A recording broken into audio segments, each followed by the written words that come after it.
Richie Rich, good morning. Hello, Joe. Hello there, Johnny. Oranges were not originally orange. Oranges were, what Oranges does that mean? Were green. Oranges, even ripe oranges, were green oranges. And the difference is temperature can break down the chlorophyll in the skin. If the temperature around those oranges after they're picked drops below a certain temperature, and this never happens around the equator. Okay. Where these oranges originated in Asia, around the equator, they never turn orange because the temperature never drops low enough for the chlorophyll in their skin to die. So ripe oranges are green oranges if it's warm enough climate. Listen, not a bad fact to it. I'm going to make a corollary. The Eagles have some good players that are ripe to be picked. And we can only hope they can keep a lot of them. All right, let's get to it. I hope they pick the right ones. Pick the right ones. And I think what we're seeing they now. They picked one over the weekend. Jordan Davis. Well, Vic is picking some players. I think I Vic Fangio, in what could amount to his last year here, they're kind of saying, okay, we'll leave you some of these decisions, and I think Jordan Davis is a big part of the Jalen Carter plan moving forward. Remember, these are college teammates. Yeah, well. They are close, and what I thought was going to be Nakobe Dean is charged in a lot of ways with keeping Jalen on the straight and narrow, Jalen Carter. Yeah. Now I realize they moved that job, that responsibility a little more to Jordan Davis. Could be, yeah. They love the fact that Jordan Davis completely committed to a new lifestyle of fitness partway through the season. Last year, 2 years ago, actually, Yep. in the middle of the season. That's right. So they understand that that's real. They understand that he is part of keeping Jalen Carter in line, and we all are aware that Nakobe Dean is likely gone.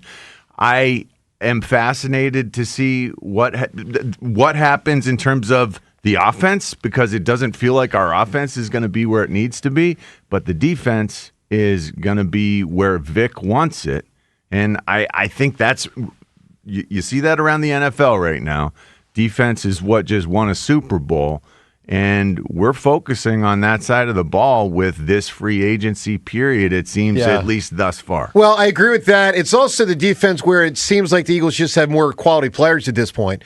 I mean, at least if the offensive line is breaking down or broken down or somewhat broken down, then I just think they have more good defenders, which means they're going to have to pay them. Look, two developments. I think what they're doing right now is a mistake. Like they're focused on Jaelan Phillips. What we're hearing is it's Jaelan Phillips. He's going to get $20+ million a year. Right. They're hoping they can get this done before it goes to he can field out the market, so to speak. They want to get this done. So you don't like prioritizing him. I don't like prioritizing him because, again, last year I think he gave us his best, and that netted, 2 sacks. So that I know he me. got pressure, but I know that the bottom line was I don't trust that he's a game-changing defensive player. I think he fits well in the scheme. I love his size. I love the measurables.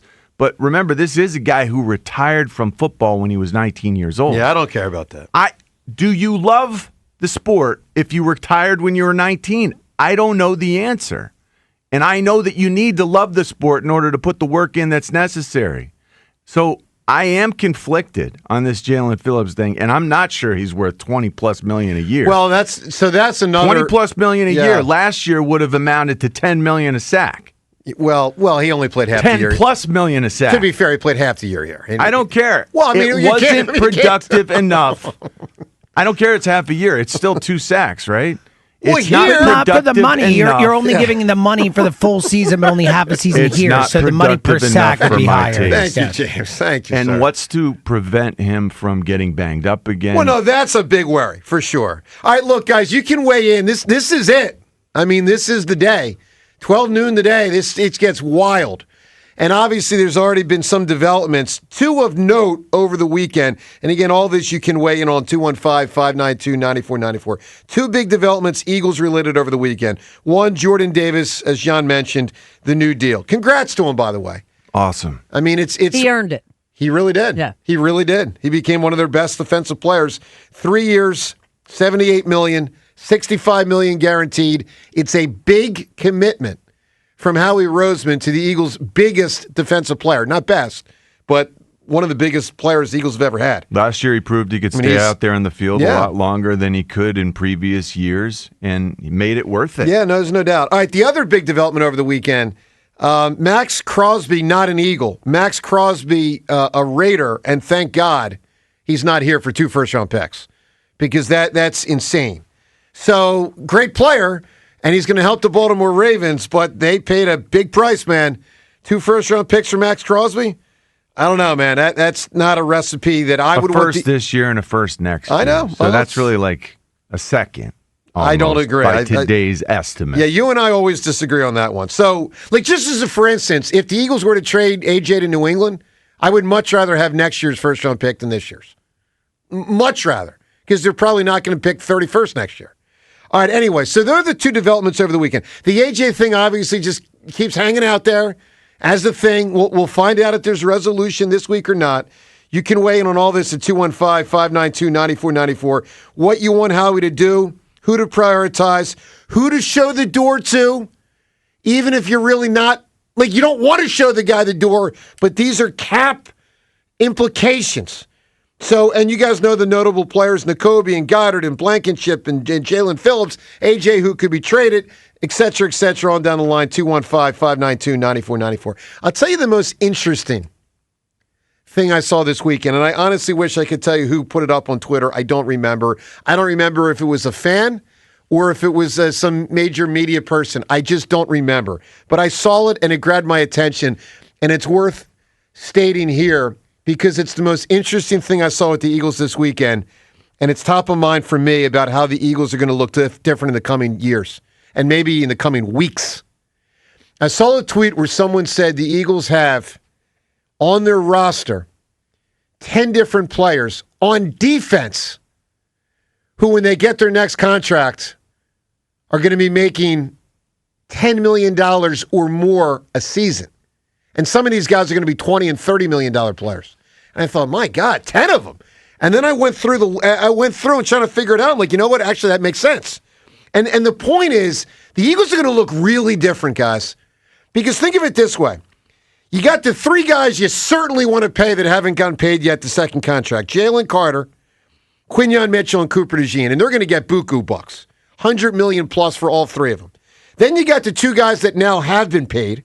And when I say the next contract, next or current. Zach Bond, making very solid bucks in the $50 million range total. And Jordan Davis now with highest defensive paid nose guard in football. So that's 5. Then you got the 3 guys that are about to get paid. Jaelan Phillips certainly will exceed $10 million. Nakobe and Reed Blankenship, maybe. Jaelan Phillips is going to get $25 million. I know. And there's talk to Nakobe. Listen, one of our guys, I think it might have been Shields, someone last week said Reed Blankenship's about to get $10 million. That surprised me. So now you're up to 8 if you count those. We don't know for sure Nakobe and Blankenship will, but they might. That's 8. Then you got guys like Nolan Smith and Jalix Hunt. Nolan Smith eligible for a contract now. Jalix Hunt eligible for a contract next year. Then you got guys like Moro Ojoma and Jahad Campbell like down the road. But that's up to 12. Now, I'm not saying all 12 are going to get it. But when I saw the tweet, 10 guys are going to make $10 million plus, at first I thought, no way. Then when I went through it, I'm like, I guess so. What's the point? The point, ladies and gentlemen, as we get ready for noon today and this crazy week, I think the Eagles are going to look really different over the next year or so, and in some ways different in a week. Because you're going to lose players you're attached to and are good. And the Eagles are going to have to, obviously, pay a lot of these defensive players because they are some of their best players. That's obvious. And I think they're going to be losing players on offense that you might not expect. I mean, it's a conundrum when you want to fix the offense. They're not going to lose players that they want to keep. A.J. Brown could be a player that... A.J. Brown is the one player that they... in part would like to keep, but they know they can't. that they're going to lose. Well, they can. That's the thing. They can. Do you really think the money is going to be a problem for Howie? I think he's planned ahead. I don't think it's going to be a problem. I don't think it's going to be any more a problem this year than it is any other year. Aside from the COVID year, it was truly a problem that year. Well, that was different. Yeah, he got more in the pot this year than was expected, as happens sometimes. And he is, he has planned ahead for this. Yeah, but here's He knew that it was going to shift from the offense to the defense to the offense to the defense in terms of which side is prioritized for an offseason, that sort of thing. Yeah, but he plans ahead more than we give him credit. Every single aspect. He's on it. But I guess here's part of my point. For those that want Goddard back, I don't think it's happening. No, it's not. And by the way, you could have a veteran minimum free agent or a fourth-round pick as your starting tight end. So when I say the Eagles are going to look different, these are the kind of things, that's what rattles through my mind when I hear all these good defensive players. Like some of them you're going to lose, many of them you're going to pay. To me, the effect, I just think the team is about to look more different than perhaps people have thought. That's like my mindset knowing that noon today, things get going, is like, buckle up, man. And look, I'm thrilled Howie Roseman's the general manager of the Eagles. He's made the moves a number of times and reinvented the Eagles many, many times over. And I feel like it's going to have to be another one. That's So look, we ask you at 215-592-9494 who you want, who you don't want. To prioritize. What I'm hearing John saying is don't prioritize Jaelan Phillips.